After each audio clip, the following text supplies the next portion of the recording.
No ar, chegamos à penúltima aula de preparação e revisão. Agora é totalmente reta final, não é mesmo, professor? Completamente. Hoje e depois de amanhã. Nosso papo se resumirá a esses 2 dias. Vocês vão se ver livres de mim. Vejam que coisa boa. Nada, pelo que eu conheço da dinâmica, eles saem os alunos e as alunas saem de um curso seu e já migram para outro curso seu.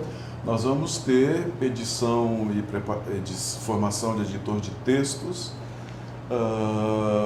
mas eu diria que é um programa, é mais de longe. Na preparação e revisão a gente fica dentro do texto o tempo todo, e no outro é um sobrevoo, na verdade, pensando na edição de texto como um todo.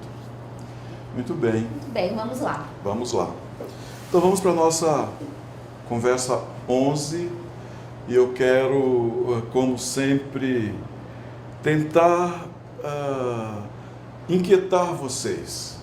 Não vou fazer tentativas exageradas de inquietação, não se preocupem, mas hoje nós vamos começar a encerrar essa conversa e eu quero começar perguntando se vocês querem também uma atividade de revisão de prova em PDF para a demonstração do que vocês já sabem fazer ou não sabem fazer e vão perguntar, ou já sabem fazer por terem participado do curso de ferramentas. Me digam se vocês querem uma atividade. A atividade de preparação que já chegou, eu vou começar a rever encerrado o curso. Nós temos um prazo de 30 dias, não é isso? Sim.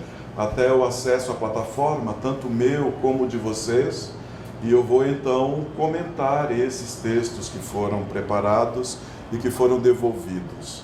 Eu já abri alguns e vi que ali a migração do PDF para o Word causou realmente muito problema de reconhecimento de acento no arquivo de Word gerado. Mas eu estou especialmente interessado em perceber como vocês lidaram com o fato de estarem trabalhando, muita gente talvez pela primeira vez, com a variedade europeia do português. Isso era o pulo do gato que eu pus naquele texto. Então hoje nós vamos começar a encerrar a nossa conversa, pensando ainda em revisão de textos. E como sempre, eu tenho exemplos. E dessa vez eu vi que nós estávamos trabalhando muito com textos autênticos de alunos e alunas aqui, vindos muito do exercício de preparação feito em outras edições desse mesmo curso. E hoje eu trago exemplos de edições feitas no Brasil e fora do Brasil. Eu tenho mencionado para vocês esse Knife do Rushdie, e hoje então nós vamos ter exemplos finais, mas dessa vez exemplos todos retirados de obras publicadas, e também faremos uma rápida passagem pelo que eu considero revisão de e-book.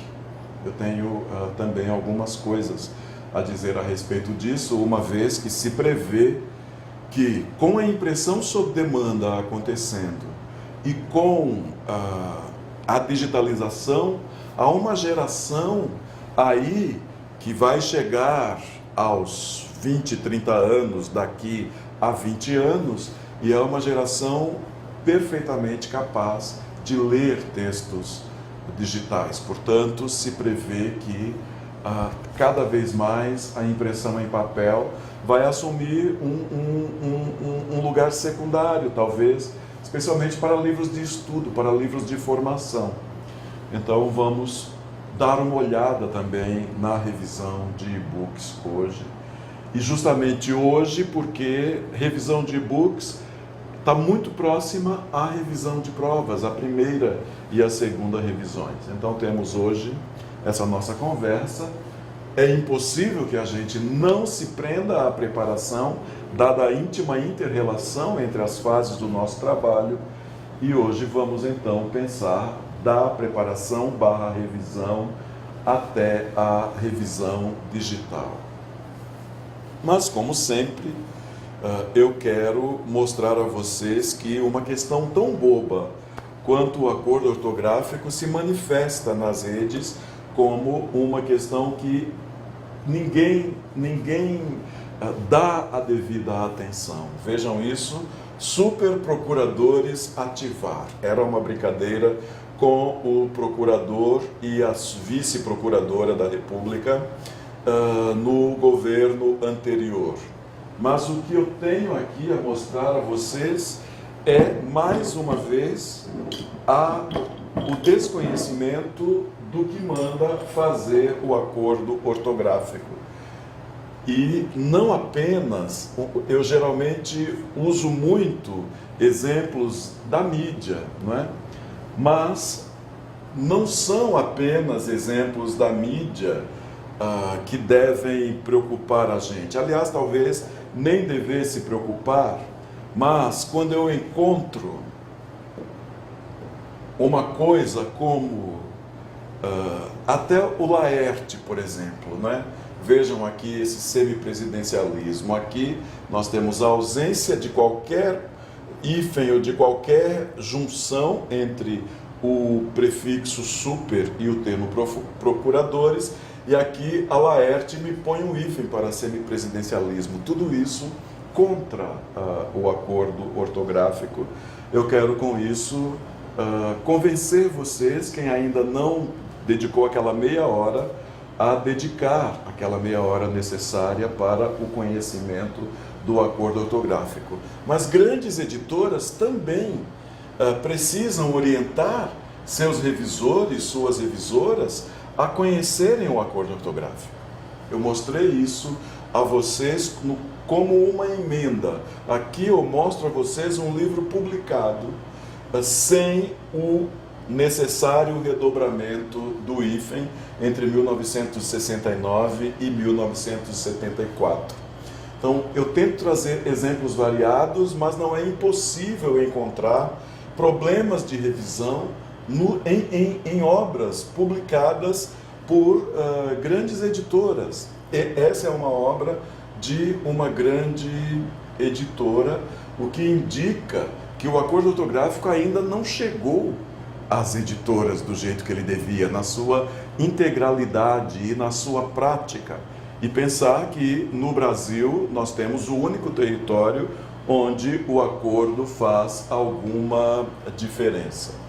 Vejam aqui, está um pouco serrilhado, mas vai ser possível vocês verem. E eu insisto aqui em convenções não praticadas. Um exemplo do mesmo livro, vocês vejam como foi feita a marcação de emendas, aspas, fora do ponto e a chamada da nota fora das aspas.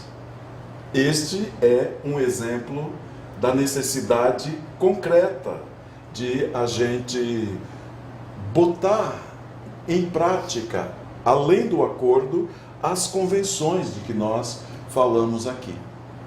Algumas editoras praticam, mas parece que a maioria das editoras faz sem a menor preocupação com o conhecimento e a prática dessas convenções editoriais. Vocês vejam aqui, compondo dois pontos, abrem-se aspas. A questão religiosa sempre me angustiou muito, comecei inclusive a colocar esse misticismo em minhas letras tardiamente e a princípio com medo.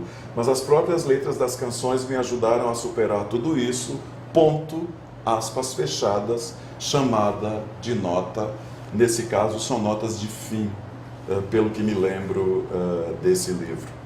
E nós vamos ter, aqui acima também, nós vamos ter um outro exemplo, dois pontos, abrem-se aspas, não vou para a rua, não vou ficar no meio da multidão com esse grilo, pensando se é ou não é, ponto, aspas fechadas, nota 9.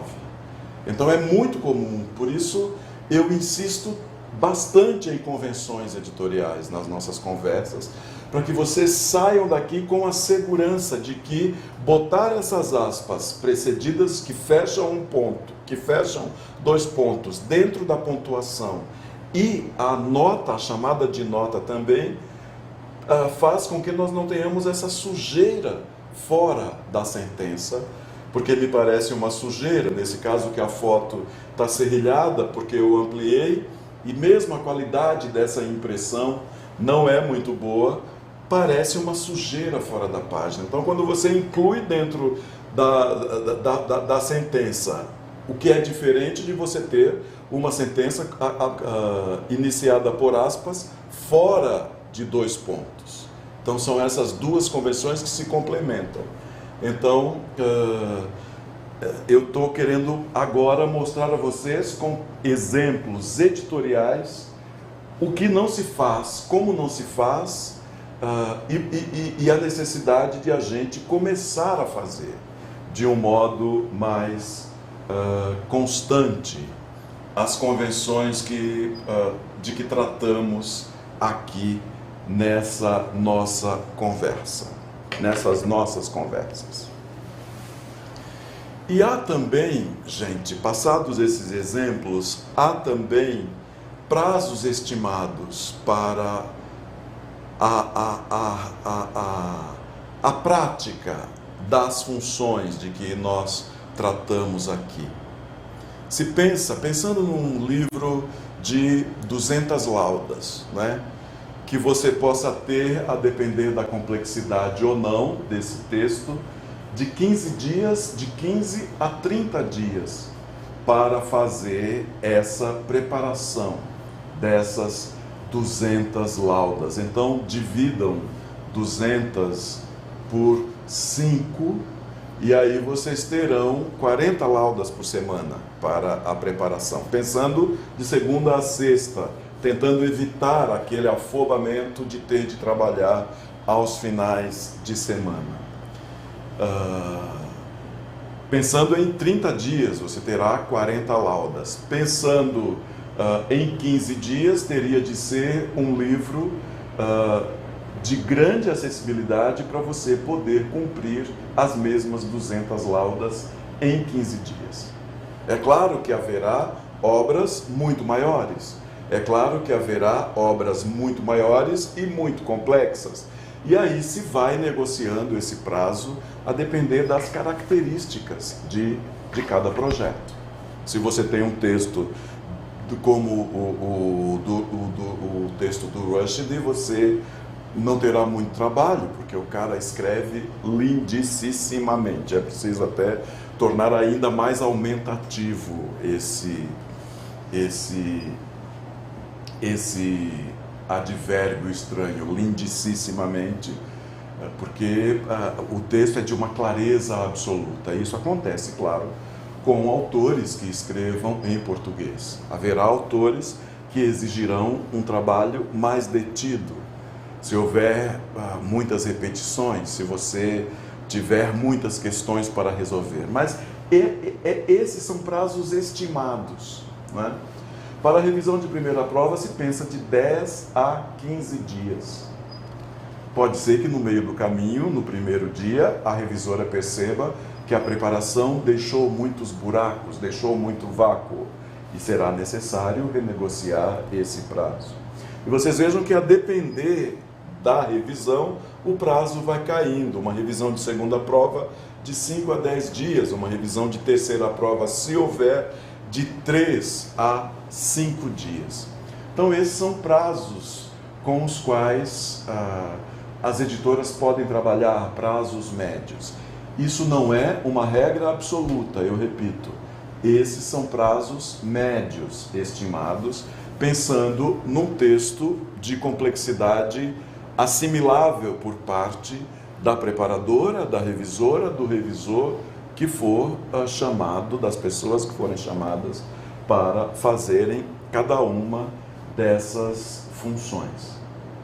E às vezes é preciso dar conta de um livro de 300 páginas em 3 dias, no caso de segunda revisão ou de primeira revisão. E isso sempre me leva a pensar em vocês desenvolverem a capacidade de negociação para terem os prazos mais possíveis de serem obedecidos, de serem realizados. E aqui a pesquisa que eu andava fazendo para dizer a vocês dos preços atuais. Eu destaquei aquela frase que já mostrei a vocês. Vejam que quarteirizam está estranhadíssimo pelo corretor do PowerPoint, mas você tem uma editora, vocês vejam como variam os preços. Esses são preços atuais. Você tem uma editora, eu não vou revelar os nomes das editoras, obviamente, uma editora que paga para a preparação R$ 8,50 a lauda de 1.800 caracteres. E paga R$ 4,50 por página de revisão. Eu pedi e não obtive o retorno para ver se a gente tinha também o formato, se é 14 por 21, se é 16 por 23, se é 17 por 24, porque vocês sabem claramente que quanto mais aumenta a página, mais conteúdo, maior será a mancha desse texto. Mas a notícia desagradável que recebi é que essa editora, que é uma editora histórica no Brasil, decidiu fazer uma só revisão. É algo contra o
Pronto, voltamos no nosso penúltimo recreio, ok? Vocês estão muito quietinhos e quietinhas, eu Qual é a acho. contribuição aí da Lívia?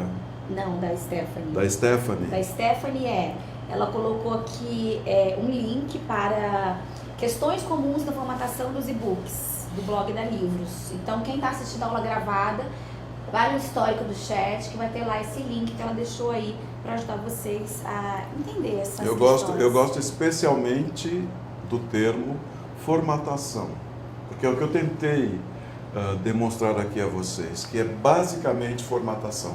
Para isso, nós temos de saber um pouco dessa formatação, para poder, inclusive, oferecer esse serviço, possivelmente, a editoras que não se dão conta de que há necessidade de alguém revisar a formatação de um e-book. Então, bora. Perfeito, muito obrigado pela colaboração. Depois eu quero ver esse link também. Agora, de nossa parte, né, há alguns cuidados com um e-book, se nós formos chamadas a colaborar com ele. A estrutura do e-book, né, é capa, você acrescenta ali a capa, frontispício, sumário. O sumário geralmente ativo, para você poder partir do sumário direto para o capítulo, ou para o subtítulo, ou para as notas. O miolo, notas. Essas notas, eu gosto muito de fazer nos meus e-books notas de fim de capítulo, em vez de fazer notas de fim de livro, que lá elas viram 400 a depender do livro. Então eu gosto de fazer notas de fim de capítulo, mas elas podem ser de fim de capítulo ou de fim de livro, e aí elas vão em sequência, de 1 ao infinito, página de créditos sobre o autor. E aqui vocês vejam, a estrutura é a mesma, no frontispício, autor, título e logo. E é interessante ver isso. Muitas editoras usam um texto referente a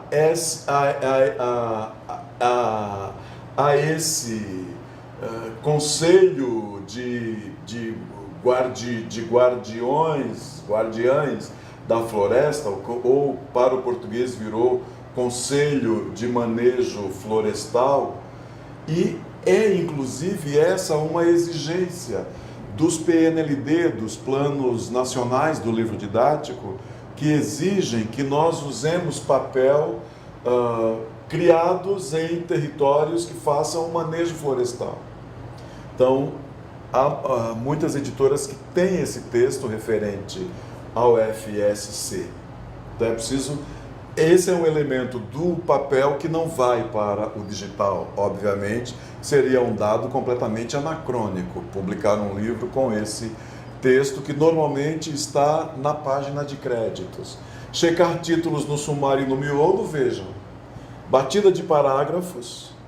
Na página de créditos, que aí sai da página 4 e vai para o final do livro, sem ficha catalográfica, mas com o número de ISBN diferente do original impresso.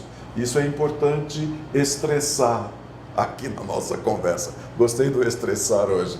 Porque o e-book não pode ter o mesmo ISBN do papel. Então, quando a gente compra ISBN, na base nacional do ISBN, a gente compra 2 para cada livro. Um para o papel, um para a versão digital.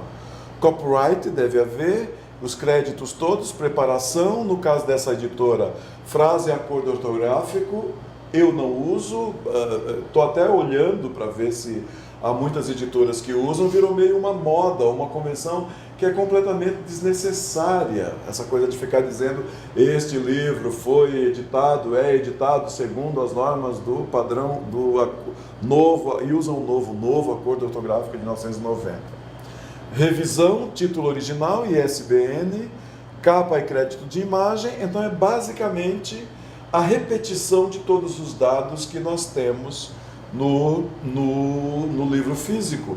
Biografia do autor, que deve sempre constar no final. Aquilo que normalmente está aqui nesse livro está na segunda orelha uma biografia um pouco mais extensa, porque afinal é o Salman Rushdie.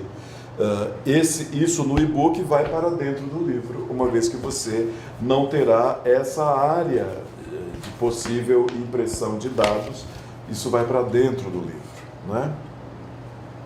E é preciso checar os dados fornecidos. Aqui se refere ao sumário, essa coisa de você verificar se os links funcionam adequadamente, porque o sumário acaba se tornando um menu do que há nesse e-book. Então, é interessante destacar a explicação da sigla FSC e, ao mesmo tempo, dizer que ela é usada como exigência do governo para o fornecimento de livros, no caso de PNLD, ou antigamente, quando nós tínhamos o PNBE, que era o Programa Nacional de Bibliotecas Escolares, que foi desmontado desde talvez o Temer, ou logo depois dele, e é um programa que não foi reabilitado jamais, esse de distribuição de livros para a formação de bibliotecas nas escolas. E aqui, como eu disse a vocês, para não alimentar o tão prejudicial complexo de vira-lata, eu mostro a vocês neste livro do Salman Rushdie, as benditas forcas. Estão todas aqui nesse livro. Assim como uma órfã. O livro tem várias delas. Eu só peguei um exemplo e trouxe para vocês para não cansar demais, mas para dizer, olha, livros publicados por grandes editoras, essa é uma grande editora, é a Random House, esses cuidados não existem. Será que a gente deve deixar de ter esses cuidados na revisão? É a pergunta que eu me faço quando vejo. Será que eu devo deixar de cuidar disso? Devo deixar de falar disso nos cursos? Mas quando eu olho, eu acho que vale a pena dizer a vocês, não permitam forcas, nem órfãs, nem viúvas, nem empilhamento, não permitam nos livros com os quais vocês trabalham, pensando nos leitores, porque é muito irritante você ler um livro com esses defeitos de diagramação, não é? E aqui eu fiz uma coisa, no próprio livro do Rushdie, pensando ainda numa pergunta que foi feita por alguém, que eu não me lembro quem, nem sei se está aí, a respeito de se a gente devia... Está visível isso, Carlinhos? De se a gente devia desligar o menu, o comando de hifenização. E eu disse que não. E vejam, em inglês há muito menos. E aí, vejam a divisão dessa palavra. Para nós está errada, né? Mas aí eu fui testar o link que eu indiquei a vocês na sexta-feira passada, que é como se dividem sílabas em inglês. E vejam o resultado. Como se divide positive em sílabas. Está certíssimo. O que estaria errado em português está certo em inglês. Aqui eu quero só mostrar a vocês que esse link é importante quando vocês estiverem revisando um texto que tenha muitas palavras em inglês e que elas tenham sido hifenizadas. Vocês podem usar esse link que eu indiquei e vocês terão divida positive em sílabas. E o interessante aqui, eu não resisto a fazer digressões, é que ele diz que positive tem 3 sílabas. Olhando, ela tem 4. Graficamente, ela tem 4. E aqui, em inglês, positive tem 3 sílabas, porque esse E cai. Eu ouvi várias vezes para entender a coisa, eu ouvi várias vezes a pronúncia, várias pessoas pronunciando, é como se esse E caísse e a palavra acabasse numa consoante apenas. Então, ela teria realmente 1, 2, 3 sílabas em vez de 4. Mas é isso que eu quero registrar mesmo nesse slide aqui, mostrando a vocês como é difícil para brasileiros, revisores brasileiros, decidirem como dividir, como efemizar uma palavra em inglês que esteja no seu texto. Se tratar de nomes próprios, sigam aquela outra orientação. O ideal é que a diagramação consiga botar esse nome próprio inteiro numa linha, se for a de cima, ok, se for a seguinte, ok.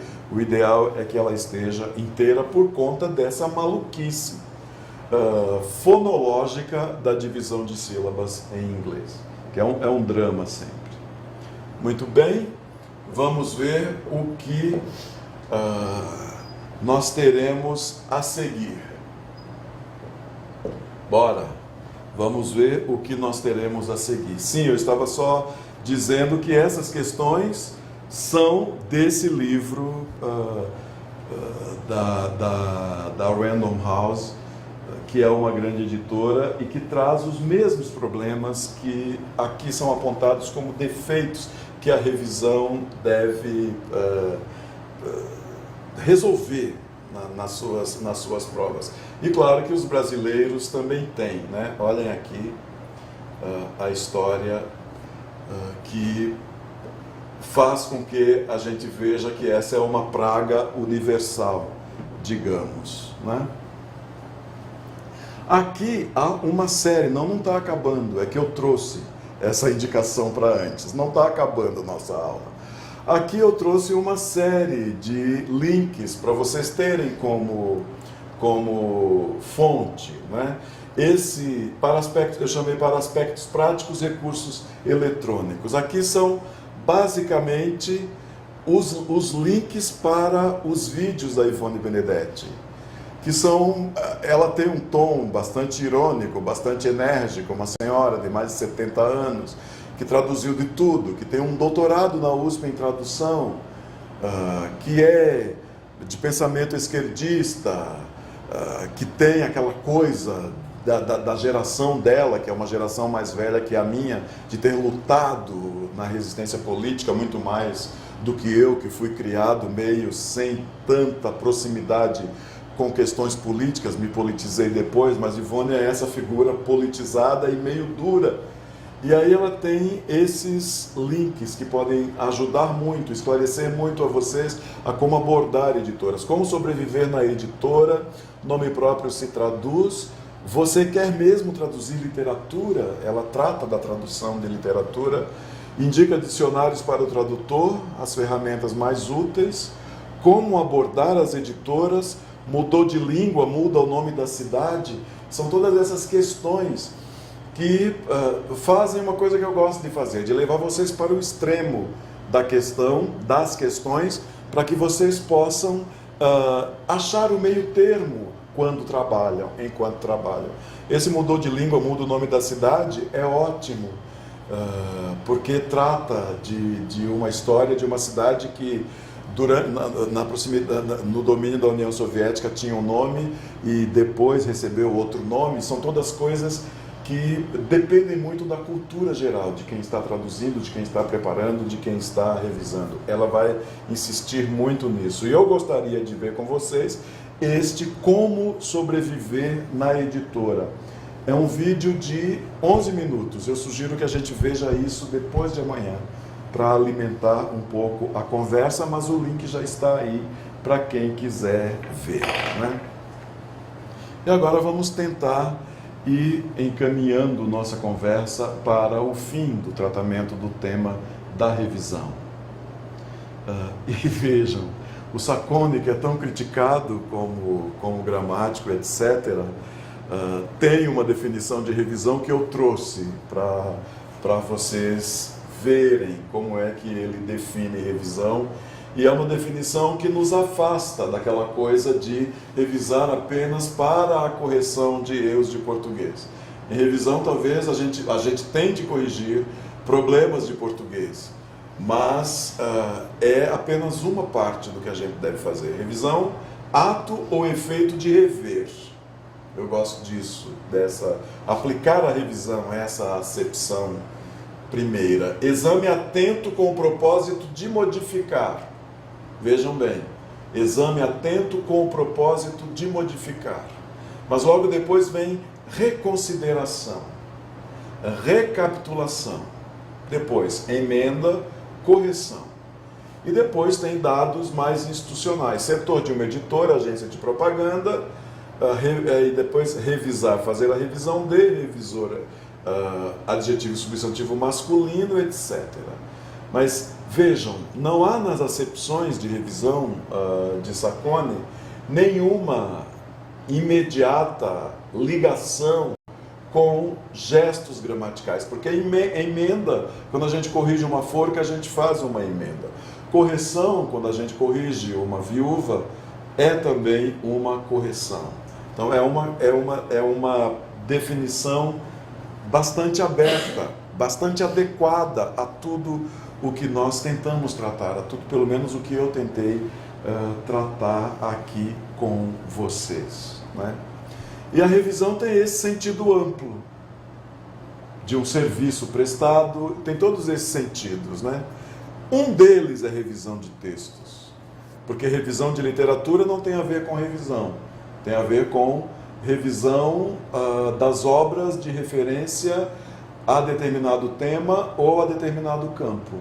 Essa coisa de dizer é a mesma coisa que revisão de bibliografia, no sentido de fazer uma síntese dessa bibliografia. Mas vejam, revisão de textos é uma das possibilidades de revisão, essa revisão em sentido amplo. E nós estamos, então, exatamente aqui.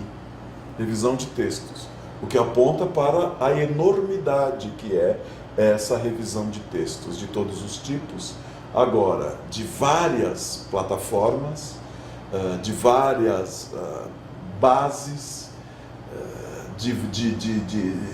para várias idades, de vários gêneros, para os mais variados leitores e leitoras. Então, só a nossa partezinha na amplitude que é a revisão nos leva a pensar em todas essas questões. Quando pensamos o que é revisão, né? O que é revisar, né? No nosso sentido, então, nós lemos para corrigir, para retificar, para conferir, para emendar, para reformular, para rever. Nesse sentido, revisão é exame, é fiscalização, é inspeção, é reexame, é revista, não de revista de leitura, mas de revisar ou de revisitar, é verificação, é vistoria, é reavaliação, recapitulação, reconsideração e reformulação.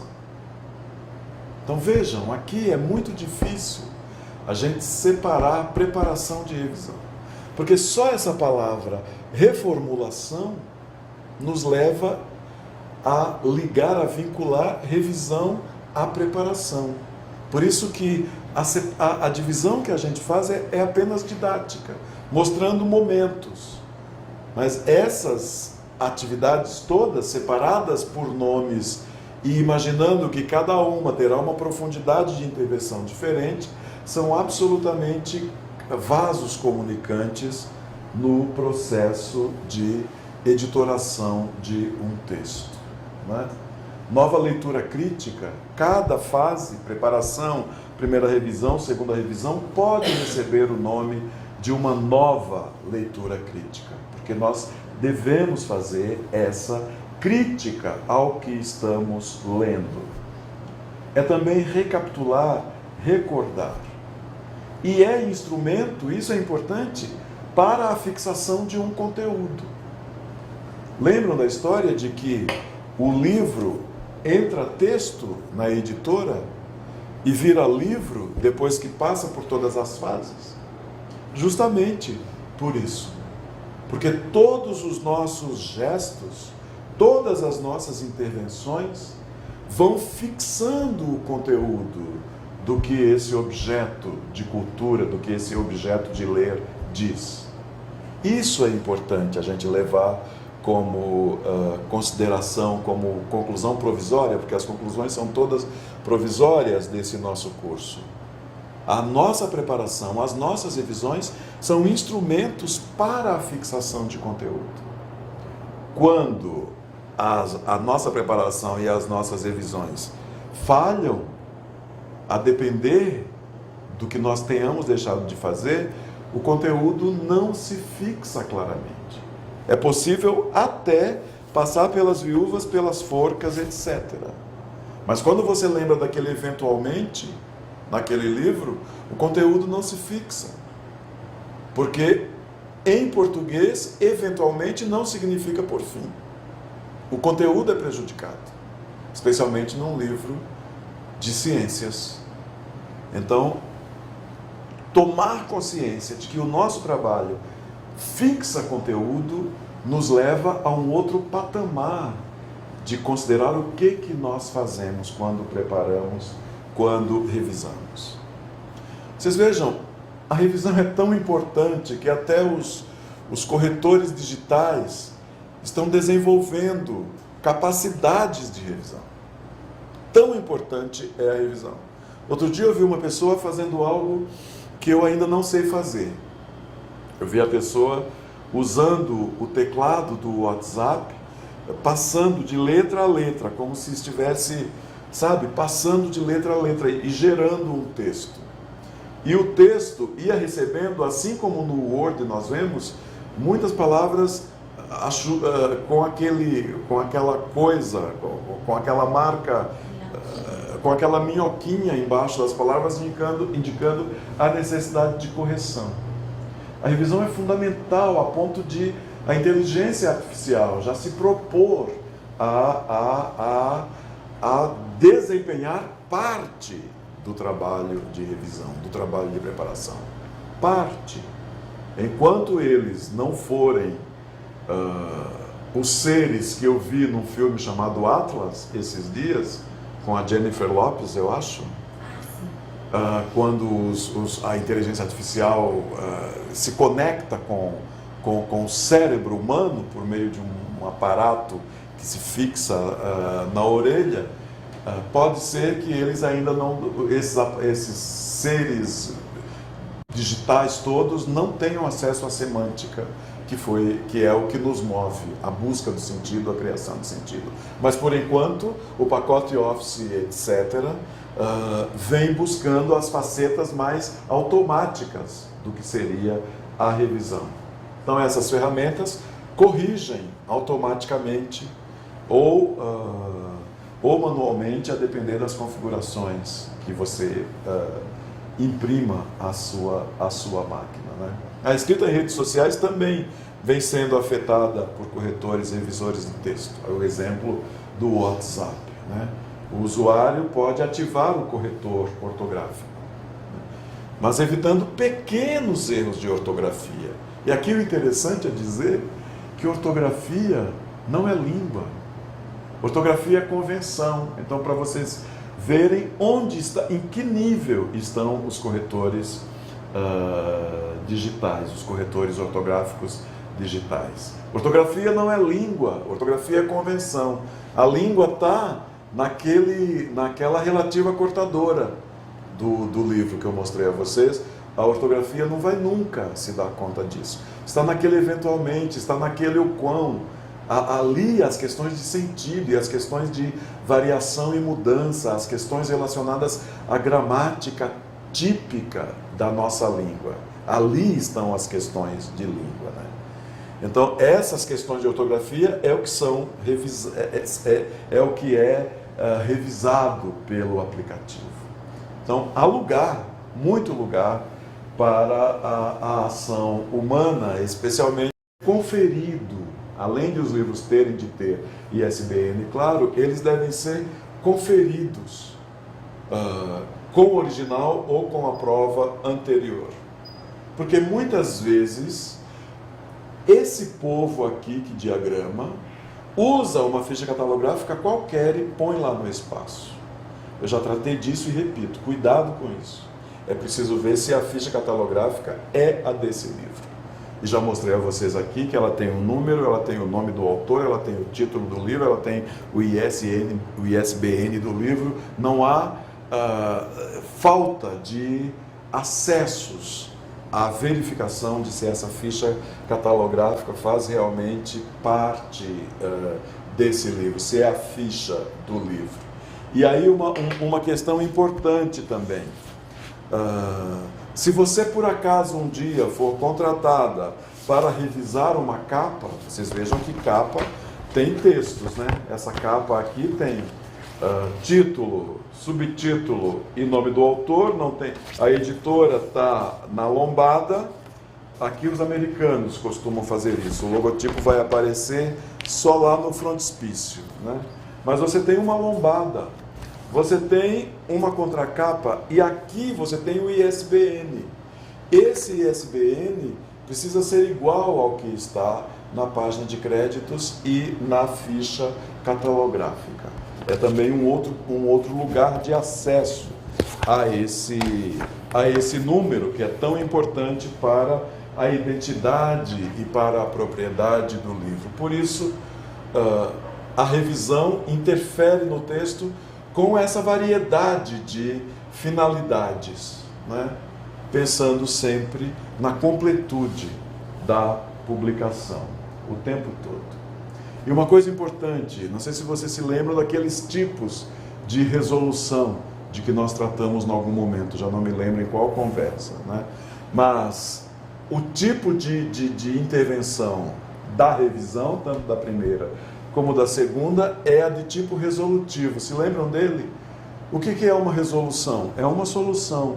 É aquela que vai e resolve ao máximo e que reserva comentários para questões realmente que fujam à alçada da revisão primeira e segunda. Mas a revisão primeira e segunda resolvem questões no texto, sempre. Então, a diferença da preparação, que pode fazer todos os outros tipos de intervenção, a revisão de prova se caracteriza por ser resolutiva sempre. Ela resolve. E aí, nesse caso, é importante a gente fugir desse tipo de coisa. Não é chique falar chiquérrima, o correto é chiquíssima. Aprender língua portuguesa é chiquíssimo. Chiquérrimo não existe para a norma culta. Uma revisão veria vários problemas aqui. Primeiro, pelo deboche. Chiquíssima parece aumentativo de chica, não é? O diminutivo de Francisca. E o próprio fato de a pessoa dizer chiquérrimo não existe, ela escreveu chiquérrima 2 vezes. Então, existe, porque você acabou de enunciar. E você não entendeu, Carlinhos, o que é uma coisa chiquérrima? E se eu disser chiquíssima? A mesma coisa, olha aí, a mesma coisa. Então existem uma e outra. Então a revisão não se prende mais a esse tipo de bobagem que é linguagem portuguesa.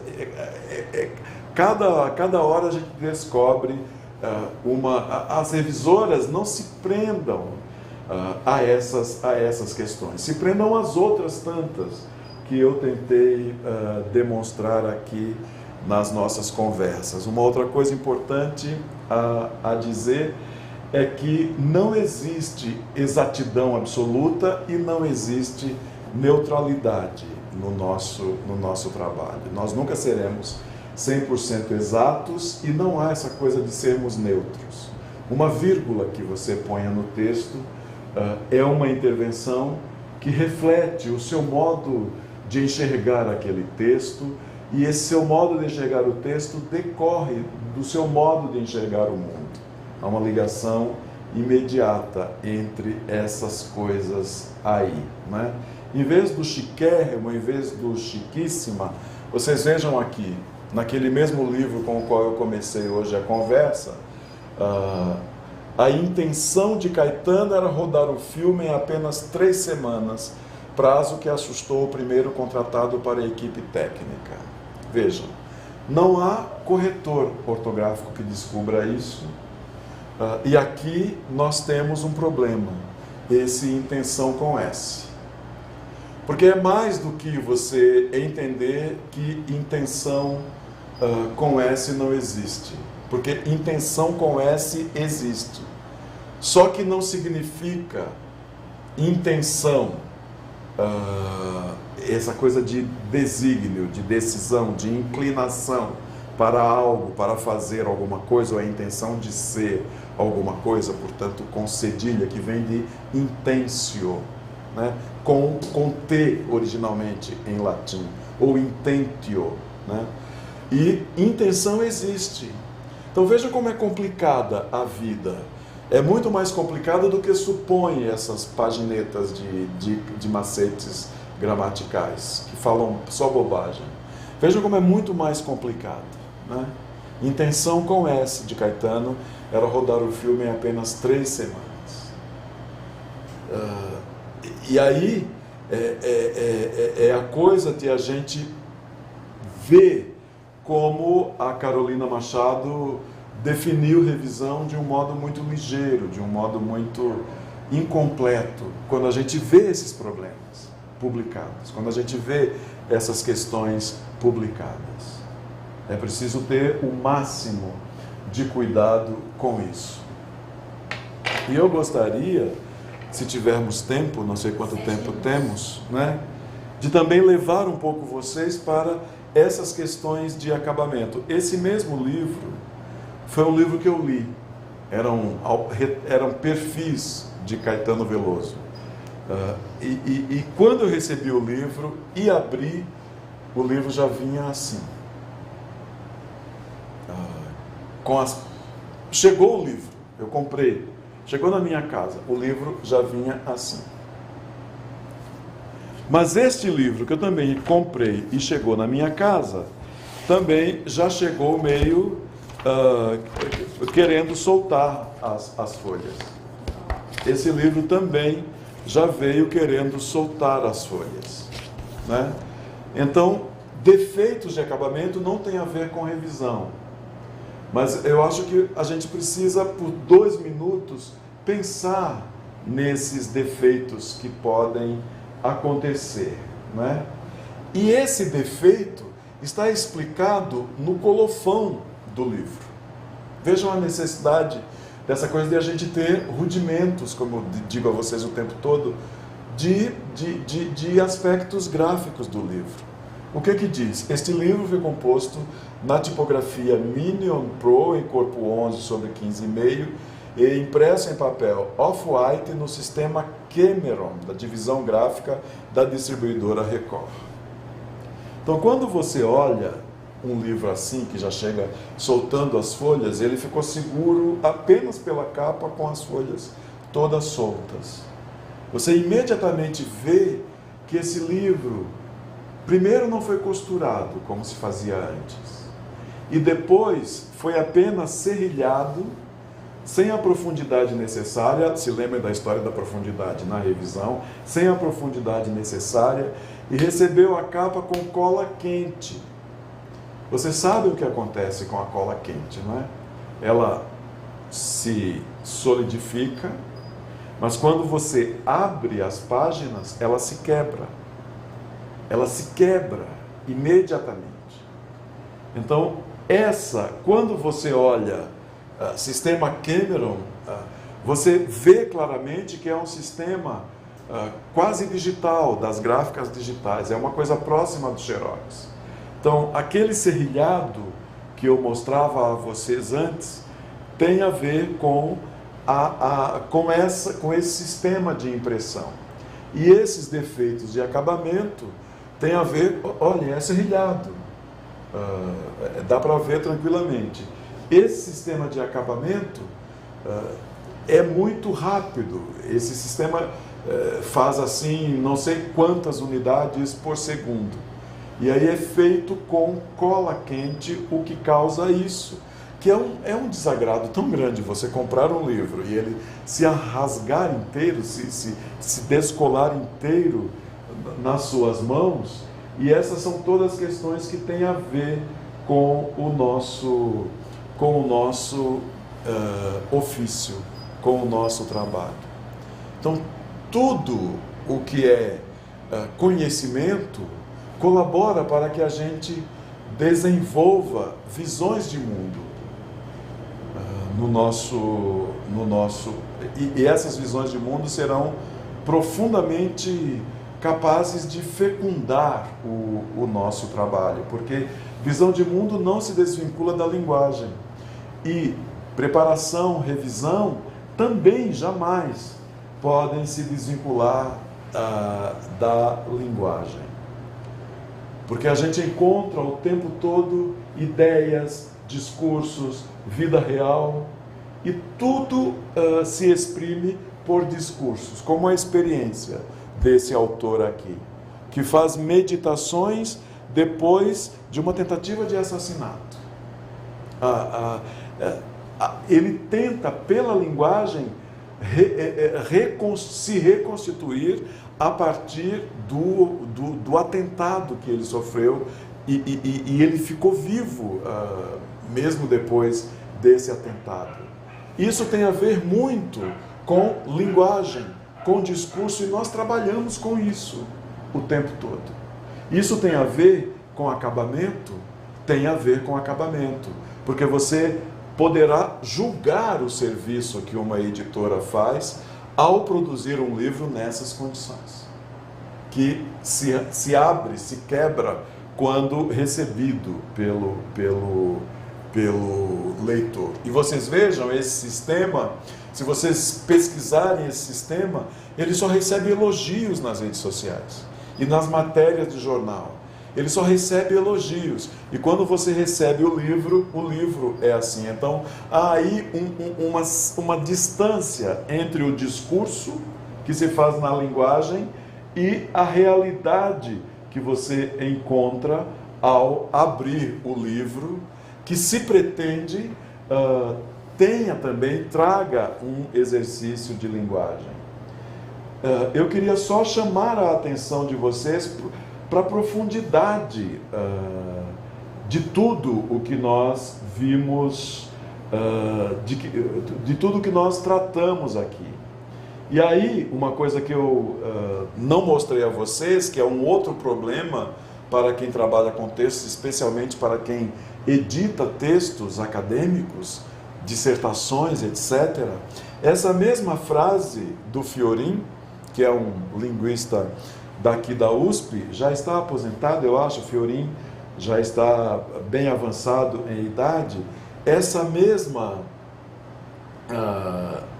frase, esse mesmo parágrafo do Fiorin, eu encontro num livro, quando precisei procurar o texto para trazer para vocês. Aqui está reproduzido o texto do Fiorin.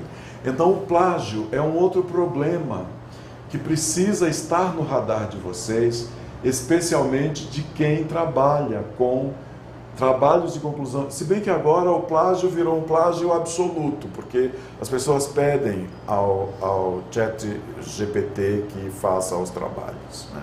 Então nós estamos num momento muito delicado de respeito à propriedade intelectual das ideias. Quando eu encontrei isso num livro sobre a língua portuguesa, eu encontro o texto do Fiorin inteiro. Assim como fiquei surpreendido com aquele livro se desmanchando, assim como tive ódio de ter comprado esse livro e ele chegou quase se desmanchando nas minhas mãos, eu tenho ódio ao ver um texto que é do Fiorin, uma pessoa que eu conheço e respeito, reproduzido como se fosse, não está em recuo, não está entre aspas e não tem indicação de fonte. Esse é um problema de preparação, né? É claro que o preparador jamais vai imaginar que um autor copiou um pedaço. Hoje tem.